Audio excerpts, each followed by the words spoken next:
কিছুদিন আগেই গেল ভ্যালেন্টাইন্স ডে। এবছর ভ্যালেন্টাইন্স ডে আর সরস্বতী পুজো একই দিনে পড়েছিল, আর লাকিলি এবছর পৃথ্বীর অফিসও ছুটি ছিল। তাই এই সুযোগটা হাতছাড়া না করে আমরা বেরিয়ে পড়লাম দিনটাকে একটু অন্যভাবে স্পেন্ড করব বলে।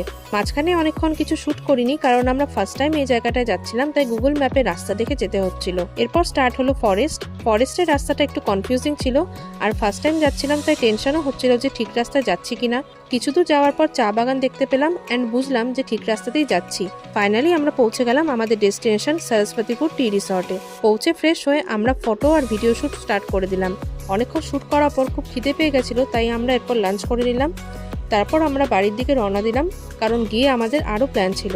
বাড়িতে এসে একটু ফ্রেশ হয়ে আমরা বেরিয়ে পড়লাম প্যান্ডেল হপিং করতে। শিলিগুড়ির মধ্যে সবথেকে বড় পুজো যেখানে হয় অ্যান্ড সারা শিলিগুড়ির লোক সরস্বতী পুজোর দিন যেখানে যায়, আমি সেখানেই থাকি, তাই টায়ার্ড থাকা সত্ত্বেও বাড়ির এত কাছের পুজো মিস করলাম না। ওভারঅল আজকের দিনটা আমার ভালোই